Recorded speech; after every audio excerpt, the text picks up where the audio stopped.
itti fufa qabsoon qabsoo bilisummaa itti fufa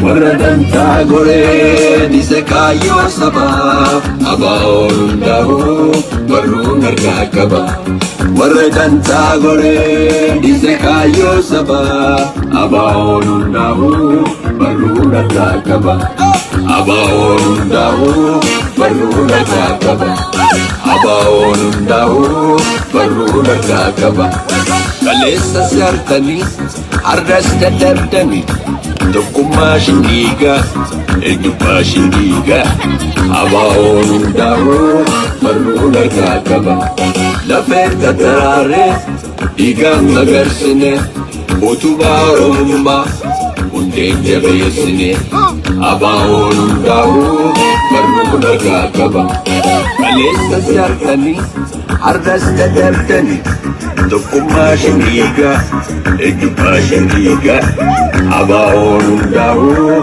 baru nergakaba Lafeta tarare igam nagarsine Utuba rumba unde jabesine Abaon dahu baru nergakaba Abaon Ashama harkafune hordoftoota keenya kabajamoo jaallatamoo caayaa miidiyaa irraa sagantaa keessummaa affeeramee qabannee isinii dhiyaannee jirra. Keessummaa keenya guyyaa irraa eenyu jechuu keessan noonu keessummaa nama jabaa tokko qabannee isinii dhiyaatee jira. Hundee sabaa nama gameessa cimaa qabsoo keessa ture. Itti gaafatamaa siyaasaatii fi simannaa waraanaa kan ture qabannee isinii dhiyaatee jira.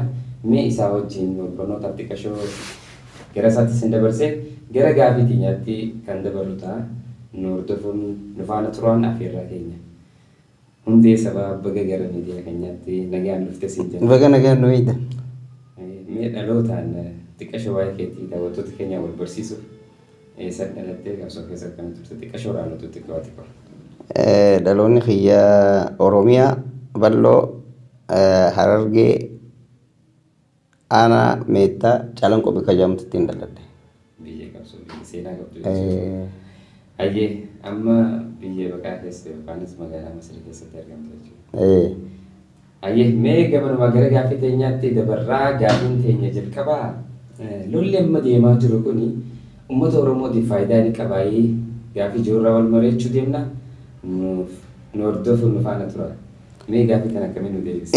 Dhugaadha lolli haalola jaamu malee lolli lolaa miti kuni. Haa lolanii malee lolli kuni waa lola biyyaatii miti lola. Saba lama gidduutti deemaa jiru. Sabni lameen eenyoo ka jettee na gaafattu taate uummata Oromootiif garuu bu'aan qabu.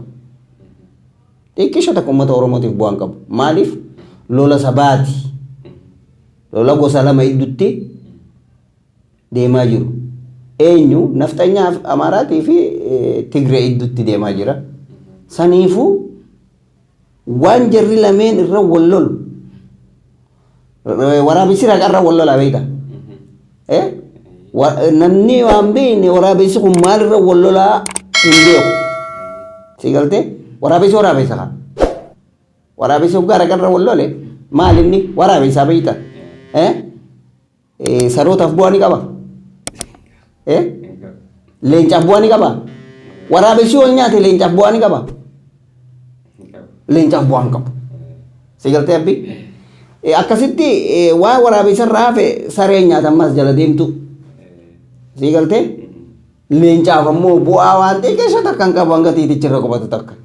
Saniifuu wallolli Tigree fi Amaaraa ummata oromootiif waan takka hin qabu bu'aa hin qabu ummata oromootti akka bu'aa isaanii qabu akka ittiin fakkaanne qofa hangama akka yaada kiyyaatti bu'aa akka ittiin fakkaanne akka isaanii waan bu'aa qabu akka ittiin fakkaanne natti illee hin fakkaatu anillee ummanni oromoo warri ija qabullee ittiin fakkaatu siigaltee saniifuu ummata oromootiif bu'aa takka illee hin qabu wallolli amaaraa fi tigreedha maaliif waan wallola biyyaa hin ta'iniif siigaltee ma dubbitu raayyaa ittisa biyyaa kan lola biyyaa lolu jirtu raayyaa ittisa biyyaa yoggaa jaan mootummaan Itoophiyaatu maanaa raayyaa ittisa biyyaan beeku bar yoo dhugaa feete raayyaa ittisa biyyaa jechuufi gosa lama ta'an loltu maaltu waliif fide gosti lameen fi walloltee haa wal mootu raayyaa ittisa biyyaa maaltu itti fide raayyaan ittisa biyyaa biyya guutuu eegaa bar takkaa'u addunyaa eega raayyaan ittisa biyyaa raayyaa ittisa biyyaa yoggaa jaan biyya takka keessatti yoggaa biyya takka keessatti lolli itti guddate humna bar deemi biyya sanii furmaata godhiyanii ergani raayyaan ittisa biyyaa humna gosa lama iddutti erganii raayyaan ittisa biyyaa gosti lama wal dhoyte haa wal mootu ta injifatte haa fudhattu saniifuu raayyaa akka yaada kiyyaatti raayyaan ittisa biyyaa kana keessa waan seenuu qabu natti fakkaatu Selama humna nageenya naannolee lama jidduu kan seenu mootummaa federaalaati. Mootummaa federaalaa naannoo lama jidduutti kan ergamu nageenya naannoo lamaanii sana eegsisuufi. Malee humna raayyaa ittisa biyyaa akka biyyaatti biyyaaf duulchisan san naannoo gad deebisanii naannoo duulchisan. Bara deeroo naannoo mi bar kun gandaa bara deeroo naannoo mi gandaa naannoo yoggaa siin jaan amma fakkeenyaaf naannoo Harargee faa jaan naannoo Baalee faa jaan naannoo amma barganda adeeroo barganda Maqalee fi Baardaarii bar warri wal dha'u jiru Gondar siigalte saniifuu ummatuma tokkollee sabuma tokkollee fu bu'aan qabu lolli Tigrii fi Amaara wal dha'u kuni saba Oromoo qofaa mi saba lammoolee biraati warra Dabuubii fi Somaalee fi takkollumaa fu bu'aan qabu lolli kun waan takka faayidaan qabuuf. Mee namoota biraa sangaatti gursiisuu maallaqa irraa hiisisuu raayyaa ittisa biyyaa cinaa dhaabbadhaa jedhanii biyya keessaa hiriira deeggarsa raayyaa ittisa biyyaa jedhanii baasaa jiran. Kan dhumaa jiru kan amma kan dhume saniif baasaa jiran. Amma kan dhumu jiru jira raayyaa ittisa biyyaa kun osoo tippellee fi wal waraanuu jiranii. Kan dhumu jiru kanaaf gargaarsa guuruu jira. Hagana waraana kana injifateen galiin silattuu waraana dhaqan faarsan jedhanii miti gala faarsanii. Osoo hin galiin hawaasa kanatti dirqamsiisanii hiriira baachiisanii maallaqa deeggarsaa guursisuu kuni maal fisse fakkaatame kanarraa maal ibsitu? Anta na dhibde hawaasa Oromooti. Hawaasa Oromooti. Gaafa Haile Sillaaseetis sangaa gabbisaniituma Amaaraa geessan huccuuf hawwisanii. Kai fiinyaan. Awwahuma Oromoon taatee wallaalee bara. Siiriitti godhatan na fakkaatu wallahi. Maamee biyya wallahi dhugaatti. Siiriitti godhatan na fakkaatu. Ani waan kana numaa haasawuun jibbeewu. Silaa xiqqisoo gaanarraan eeggamtu malee. Silaa Oromummaa jijjiirrachuun taatee ni jijjiirran. Maaliif ummanni Oromoodhaa kadhumu jiru maaliif Oromoo akkamittiin gabroomsaa akkamittiin dachee irraa fixee kaayyoon abiyyi akkamittiin ummata Oromoo kana hacuucee kophee tiyya jala godhaa kaayatee jira. Kami kaayyoon sun yoo jettee na gaafatte kan makalaakaa godhee jeetiin fuudhee waraana godhee osoon baatuma sanyii barsiisee fuudhee ibidda dura geessaa haa dhumu. Taakka tunis gabrummaa takka dhabamsiisa dhala shanyii namaa dhabamsiisaadha. As deebi'ee kaanis akka inni hin hidhanne akka inni hin dammayne horii akka inni tujjaarra horii irraa guuree kuffisa. Dinagdeen kuffisee qabeenyaan kuffisee if jalatti bulchaa kaayyoon isaa tana deeroti lameen tana kaayyoon inni Oromootti hin dhufe. Siigaltee saniifuu Oromoon tanaas firraa nagarree rabbi firraa agarsiisu immoo kaayyoo abiyyiitii tun sitti qaba Mee abiyyi kun Oromoo raggati taa'e. Mee akkamitti ibsite dhugumatti Oromoo tana raggati taa'ee cabsaa jira. Abiyyi cabsuu nyaachuuf jira. Warra isa deeggaruuf amma abiyyi kun dhugumaan ilma abbaa gadaatii Oromoof dhaabbatee Oromoo tana ni tarkaanfachiisaa jaanii abdatanii isa deeggaraniif oomee dhaamsa qabdu. Ani abiyyi ammas fuula kiyya duraa taa'u dhugaan itti himan yoo fuula kiyya dura taa'e akkuma kanatti dhugaa itti himu. Abiyyi ilma abbaa gadaatii miti ilma abbaa garaati. Maaliif naan jii? Maaliif naan jii? Abiyyi ilma abbaa gadaa ka dhugaa sayyoo ta'e. Ilmaan Oromoo meeqaatu Ambootti dhume?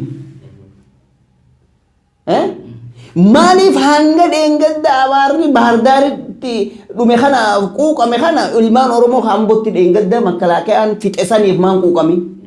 Ilmaan Oromoo ka Amaarri liyyuu maarreen Amaaraa wallotti fixesaniif maaliif hin quuqamin yoo dhugumatti ilma Oromoo ta'e abiyyi? Oromoon bar ijin qabdu maaliif tanan laalle?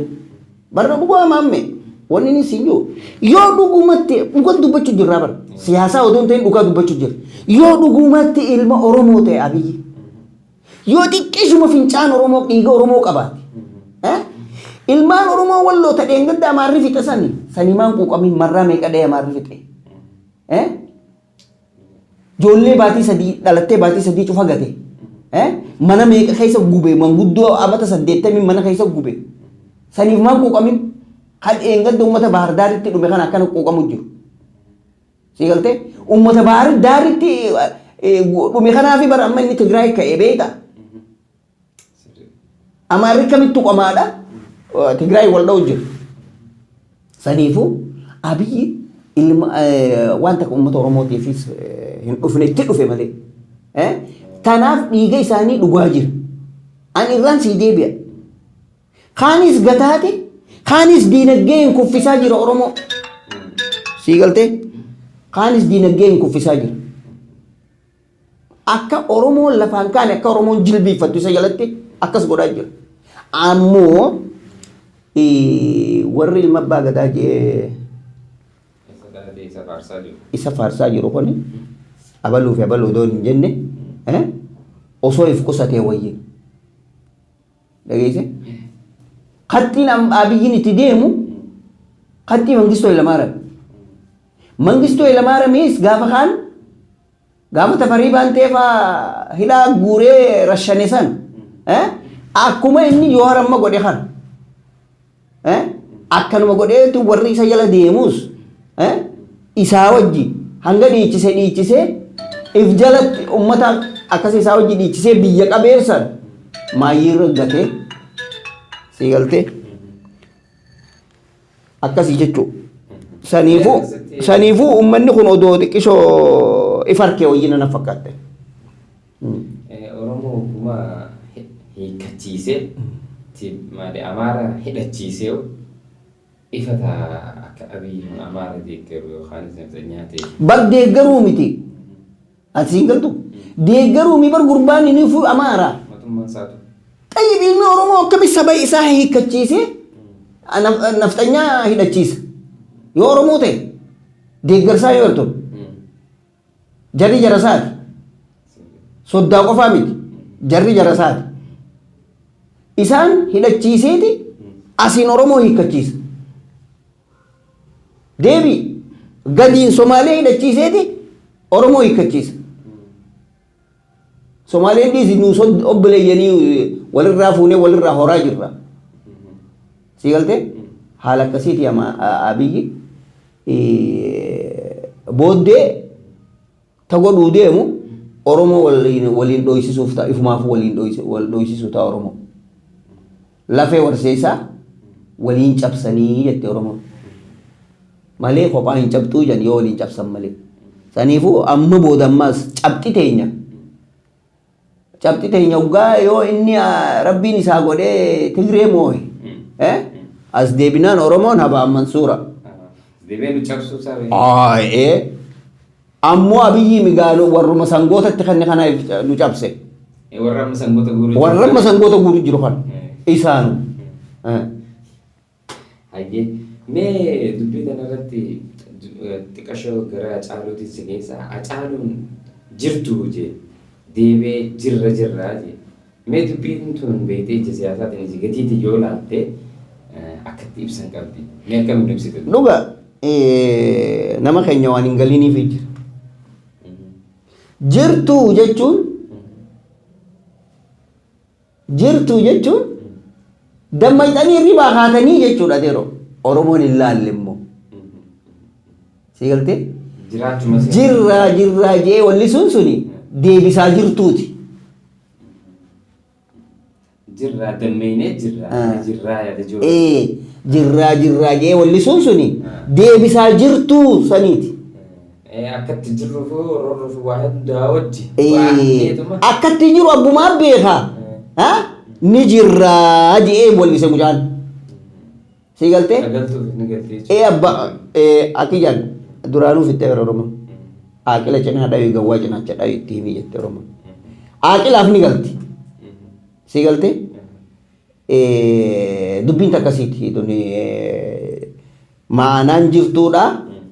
Dammaqxanii if gartanii dhageessanii qophooytanii jechuu. Si galtee dubbi? Maanaan jirtuudha san.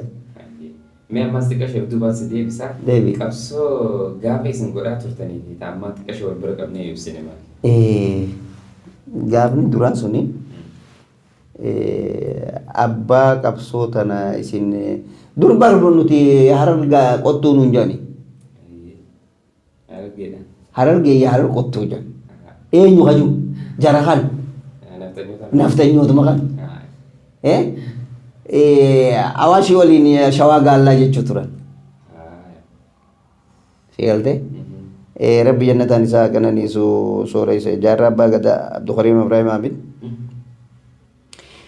Aboo isin qottuudhaa miti. Haalfa. Hayduuba nuti maali yoo qottuu ta'uu baane? Aboo isin Oromoo. Oromoo jechuun maali? Aboo isin Oromoodha. Saba beekamaa tokko. Saba ifin quban qabne. Saba rafuu jiru hirribaa ka'arra booda. Qottuu ifin hin jiina isin Oromoodha. Lafaa ka'aa jeeti himee shawat dabre. Shawaan ati maali yoggaa jeene amaarri gaafatunee gaallaa min jechuu ture. Shawaanis dhaqeeti isin Oromoodha ka'aa jeeti. Gaallaa miti. Gaallaa jechuun nama baalagee qolonkutan. Sani isin Oromoodha lafaa ka'aa jeeti akkasitti dammeessee akkasitti gaa qabsoo eegale.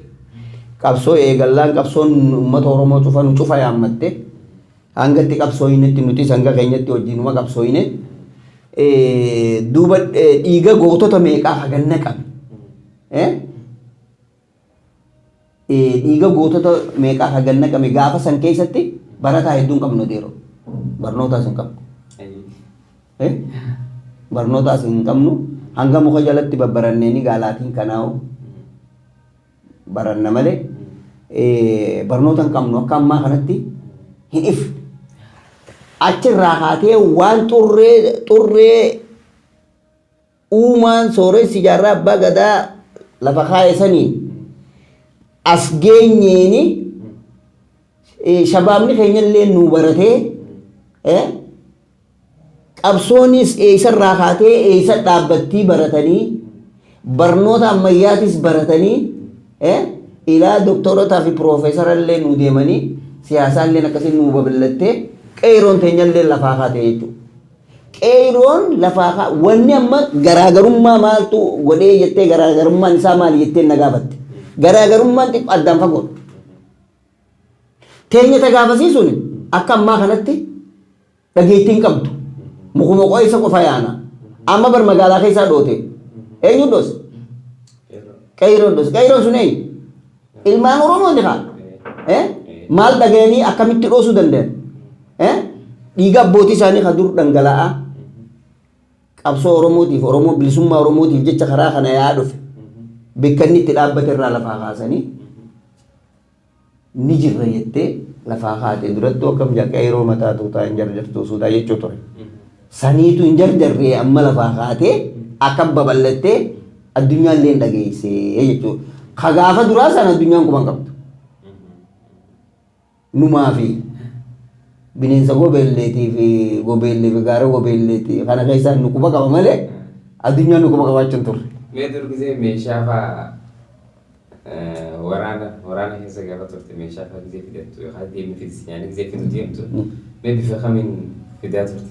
Wallaahi egaa fakkeenyaaf fagoo biraatiin gobeellerra haramaa tanattuu yoo na erga laffa'eetiin dhiiroo akkamii amaarina qabu moo nan qabu jecha deema. Ta'ammaan tanaaho gobeelluma keessa taa'eetiin feesbuukaan gadhiisa. Awwa meeshaa akkanaatti naa jame naa viidiyoon jeen dibichi ilmi Oromoodha leenci fiigaatu mana na fida bikkan naa fida jechuudha. Feesbuuka gadhiisee obboleeyyan keenya bikka akkanaati waan akkanaa hajaman jee yoon maallaqa fedhees maallaqa naa gad dhangalaasa yoon meeshaa lolaa fedhees naaf fida jechuudha. Sababa saniini taammaatu teenya ta dursan caalte. Mee gamadhumaa deemaa jirra amma mee qabsoo Oromoo tanaaf falli yookaan furmaanni maali jettee yaadame? Furmaanni qabsoo Oromoodha. Ilmaan Oromoo yoo walii galan qofa. Walii galan alaa galan jette Oromoo. Sii galtee? Yoo anaa beekaa ati hin beeytu ati hin beeytu waan anjuu jala deemu yoo jette Oromoon hin bilisoomtu. Taakka ji. Guddoon tanii tanatti aansee si himu yoo jooharuma hidhaa keessa jiru qofa eegganna jenne bilisummaan hin jirtu. Joohar hidhame akkamitti sossoonaa jennee hanga joohar hidhaa jiru yoo joohar du'e akkam ta'u ta'e boolla kunna jechuudha. Laa Oromoon dhugaa yoo feete joohar tokkichaami joohar kumaatama qabdi. Wanni na dhibe tanaan joohar hidhamnaa maaliif callisan ni sodaatammoo siiriitti godhame moo maaliif callisan joohar kumaatamaa jira. Hay bar dhugumatti eega joohar hidhame nama ka'ee hiriiraas ba'uu sin agar nama waa'ee qabsoo dubbatuu sin agar qeeroon isa ammatti qabsaa'uu ni dhiifte. Altanii labsii takka takka Oromoo darbatanii qabsoon tunis beektee tarsiimuu fi akka Jawaar barreessee kaayuu sanitti nama jala deemu takka dhabdee qeerroon feesbuuka kanarraa jechuudha hordofan akkasaa kana dhaban. Kanammoo isa dhabuu isaanii kanaatitu waan itti dhageeme amma namni garii akka waan hayyoota hedduu qabna maaliif tokko jireenya. Mee na dhageeffadhu maama kiyya na dhageeffadhu. Qabsoon Oromoo hedduu dhaltee turte dur. Tokkoffaa sooressa. Qabsoo adda bilisummaa Oromoodhaa kan ture dura dursoo jaarraa abbaa gadaati. Waaqoo guutuu jira. Waaqoo guutuu jira. Eenyummaas Elemoo Qilxuu warra Kamaamoo Muzammilfaa seenaan isaan haa yaadattu kanneen isaan dhuman ji'ee Elemoo Qilxuutii fi jarri kunis dhumee ji'ee jarri abbaa gadaan teenye takkaa Waaqoo guutuutis hin teenye gama isaa saniinis eegaltee qabsaa'u turan. Jaarraa abbaa gadaa gaafa Somaaleeniitu jaarraan hidhame jee Elemoo Qilxuun teenye jaarraa hidhame deemee Amaara dha'e. Kophaasaan maal jechuu yoo jaarraan du'een beeku jechuudhaaf qabsoon tun akka booda hin deebine jee rabbumaa gaara saasaa diinaa irra buuse malee qabsoon tun akka duuba hin deebine jee ka'ee dhukaasa bane. Ani hayyoonni keenya hamma jiru wanni riphisanii taa'aniif maal jechuu abiyyiitu atti kennima onnummaan dhugaan ta'an ajaajisu baran maaliif usanii ta'an maaliif hin haasoyne maaliif ijoolleedhaan isin cina jirraa jabaadhaa hin jenne joohariis ni baha harra yoo joohar du'e laasama hallaa yoo du'e hallayya kunne jechuu bar kunne khalaas amaarri nurra dhiichisuu qofa si galtee nama qabsaa'eetu jooharuu hidhaa baasa bo yoo dhugaa beeku akkamatti ta'anii miidiyaa irraa haasa'uu qofaa miti nama qabsaa'eetu jooharuu hidhaa baasa qabsoon tun bifa hedduu jirte deero akka yaada kiyyaatti oromoon hidhachuu sangaa biyyi kennitu kana dhiiftee qawween bitachuu sangaan tokkichi qawwee meeqa bita si galtee qawwee isaanii hidhatanii garagalchuu gama diinaa baraani oromoo tanaan dhaamaa bane oromoon amaarri wallaahi laaziim maal dur miidhee miti oromoo akka ummanni bormaadhaa daa'ima ijoolleedha daa'ima ilmaan islaamaa akkasii qalee biddarra qabee nyaatu san akkas godhuu teessi habashaan oromoo saniifuu oromoon sangaa kennitu ofirraa dhiiftee sangaa sayyoo qawween bitatteerra mala na fakkaatte santu fala. Ayyee mee amma gama dhumaa deemu jirra dhumarratti dhaamsa yoo qabaatte fakkeenyaaf sirni naftanyaa dur kaleessa hawwan keenya harama muree akka horteen teenya babal'annee hortee nukutu turan jette ammaas akkasitti abbootii teenya harka muraa fi miila muraa ture.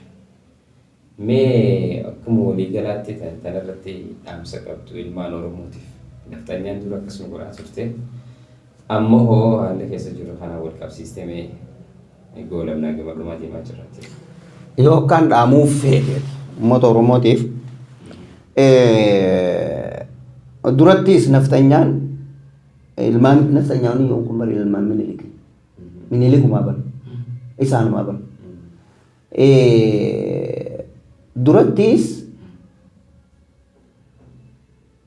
hawwan keenya akka horanii hin luysifne harmarraa ciranii dhagaarra kaa'u turanii kaanis ajjeesu turanii abbootiin teenya akka hin lolle harkarraa jiruu turan amaarri eenyu akkas goosise gaafasis goobanu